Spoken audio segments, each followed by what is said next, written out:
mga Tomasino, hatid namin sa inyo ang bagong episode ng V-Exclusives. 2 linggo matapos mag-umpisa ang klase sa universidad, atin namang kumustahin ang mga plataporma ng ating Central Student Council para sa mga Tomasino. Kasama natin ngayon ay si CSC President Ana Mariz Mangalili and Vice President John Luis Tingzon. Welcome to the V-Exclusives, Ana and Luis.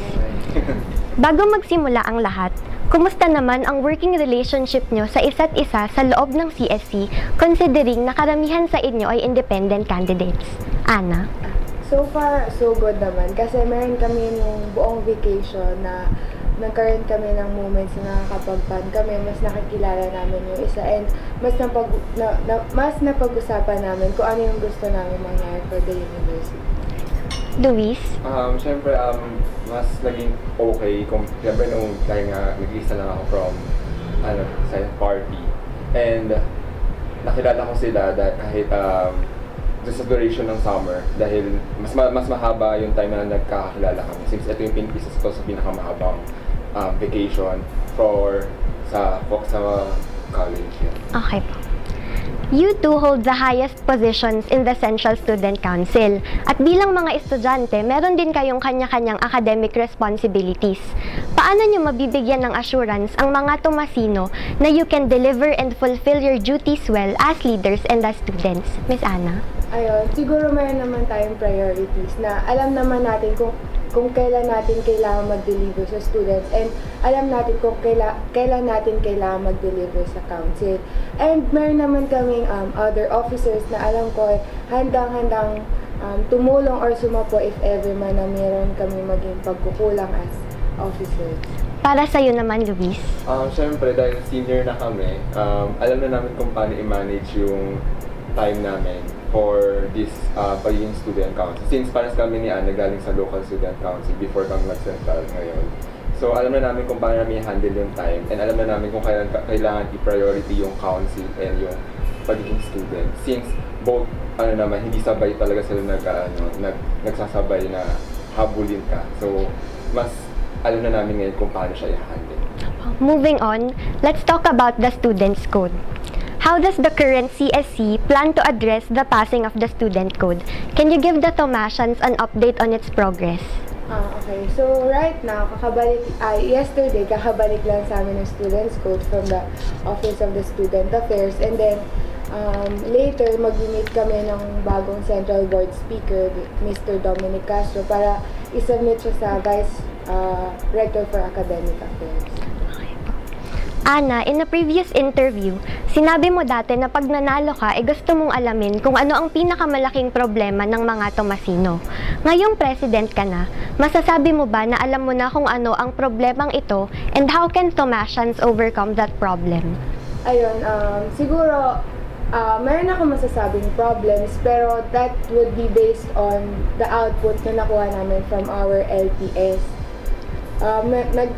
Come up kami with 8-point agenda, which we aim na almost lahat ng GPOA, General Plan of Action ng Local Student Council, as well as ng Central Student Council and Central Board, magiging in line dun sa problems na yun. And of course, mayroon kaming project ngayon, which is the CSC Open Policy, na ini-aim talaga namin para malaman kung ano ba talaga yung problema ng Tomasians.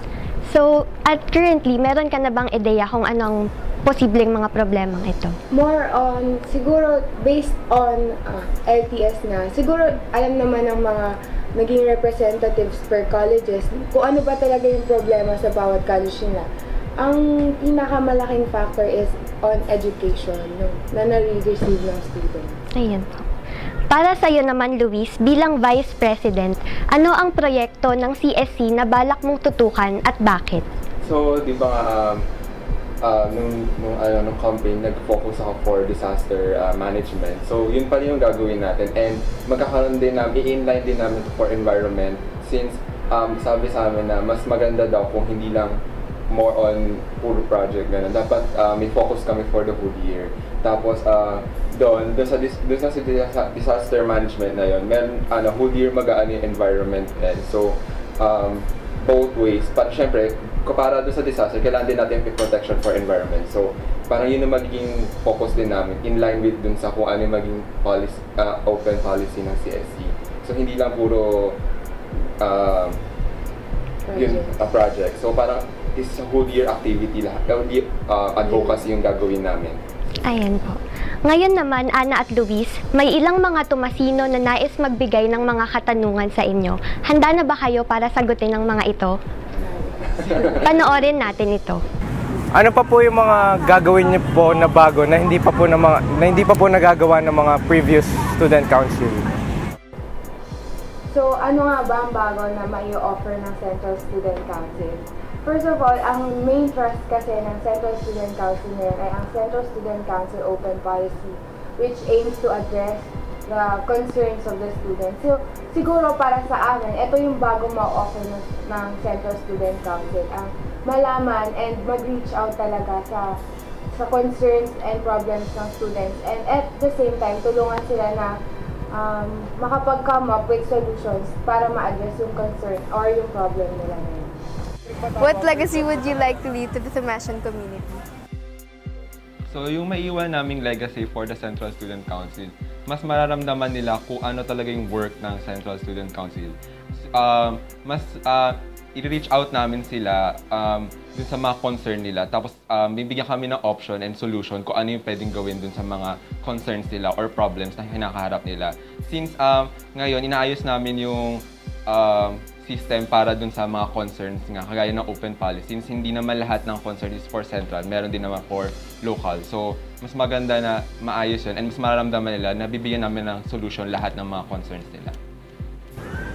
Ano po yung balak nyong gawing highlight ng Paskuhan ngayon kesa yung parang iba po siya kaysa last year, ganun? So ano nga ba yung magiging highlight ng Paskuhan this year? As of now kasi nasa planning process pa rin kami kung ano ba yung gagawin namin for Paskuhan. Pero syempre, like other previous councils, Central Student Council, ini-aim namin na maging memorable yung Paskuhan and at the same time, ma-celebrate talaga natin kung ano yung essence ng Christmas. Ma-celebrate natin to as one Thomasian community. Maraming salamat, Ana at Luis. Manatiling nakatutok para sa iba pang mga balita. Bisitahin ang aming website at social media accounts. Ito po si Alex Peralta para sa